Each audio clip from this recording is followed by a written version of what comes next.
భావం అయిన తర్వాత మ్యాజిక్ అండి. It's a magic. శరణాగతిలో మీరు నమ్మరు, నా సర్వ బరువు, కష్టము, దుఃఖము, బాధ, భయము అన్నీ మాయం. ఏం జరిగిందో నాకు తెలియదు.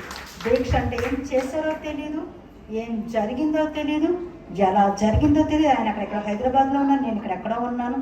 ఆ అనుభవం అయితే వచ్చింది. Day by day day by day day by day అతి సహజంగా బాధ పోయింది, కోపం పోయింది, భయం పోయింది, దుఃఖం పోయింది. అన్నిటికన్నా విచిత్రమైన విషయం ఏంటంటే ఆత్మజ్ఞానం అనేది సహజంగా రావడం మొదలైంది. అప్పటి వరకు నేను ఎన్నో అనుభవాలు పొందాను. దేవత కనిపిస్తున్నారు, ఋషులు కనిపిస్తున్నారు, మునులు కనిపిస్తున్నారు, చక్రాలు తెలుస్తున్నాయి, యాక్టివ్ అవుతుంది తెలుస్తున్నాయి, కూర్చుంటే ధ్యానం తెలుస్తుంది, కలుస్తున్నాయి, ఎన్నో అనుభవాలు, గత జన్మ చూస్తున్నాయి, అన్నీ చాలా. అంటే కొన్ని పదాలు నేను చెప్పలేను, అన్ని అనుభవాలు ఉన్నాయి. కానీ ఇక్కడ మాత్రమే నా స్వస్వరూపమైన ఆత్మ అనుభూతిని నేను సహజంగా పొందాను. అది మ్యాజిక్ అని. అందుకనే మన గురువులు, మునులు, ఋషులు కూడా అంత పెద్ద పీట వేశారు. దేనికి? చెప్పరు, గురువుకి. అందుకని గురు బ్రహ్మ, గురు విష్ణు. అక్కడి నుంచి మనం ఎందుకు అంటే బ్రహ్మ విష్ణు మహేశ్వరు కన్నా తల్లిదండ్రుల కన్నా గురువుకి ఎందుకు అంత స్థానం ఇచ్చారు నాకు అప్పుడు అర్థమైంది. గురువులు మారిపోతున్న గురుతత్వం ఒకటే. అవునా?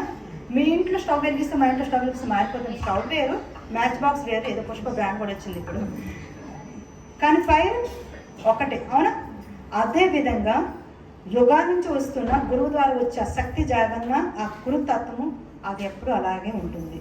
ఎప్పుడైతే గురుతత్వం ద్వారా మన లోపల శక్తి జాగరణ జరుగుతుందో ఆ యొక్క శరణగతి భావంలో అది ఎంత ఈజీగా ఉంటుందంటే, ఇప్పుడు నేను ఒక 100 కేజీలు బ్యాగ్ పట్టుకోలేండి, ఒక 20 కేజీస్ అనుకుందాం, ఉంచుకోవడానికి బాగుండదు కదా. ఒక 20 కేజీస్ రైస్ బ్యాగ్ పట్టుకున్నాను అనుకోండి, నేను చాలా దూరం మోసుకొస్తున్నాను అనుకోండి, మీరు ఎవరో కనిపించి మీరు కనిపిస్తే ఏమడుగుతారు? అమ్మ పట్టుకున్నారంటే ఇవ్వాలి అడుగుతారా? అడగండి బాగోదు. ఏం చేస్తారు? అమ్మ ఇవ్వండి అంటారు. అప్పుడు ఏమైంది? ఒక క్షణకాలంలోనే నా బరువు ఏమైంది?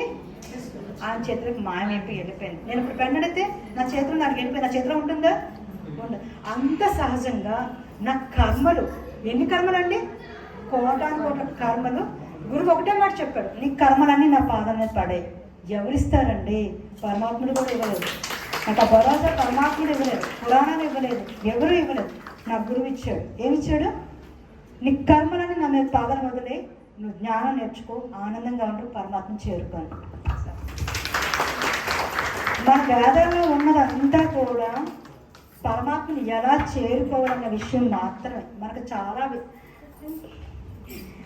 పరమాత్మని ఎలా చేరుకోవాలి, ఎందుకు చేరుకోవాలి, ఆయన లోపల వాటి గురించి ఇవ్వబడింది. అయితే అనేక వేస్ ఉంటాయి కాబట్టి కన్ఫ్యూజ్ అవుతాం మనం, అంతకుమించి ఇంకేం లేదు.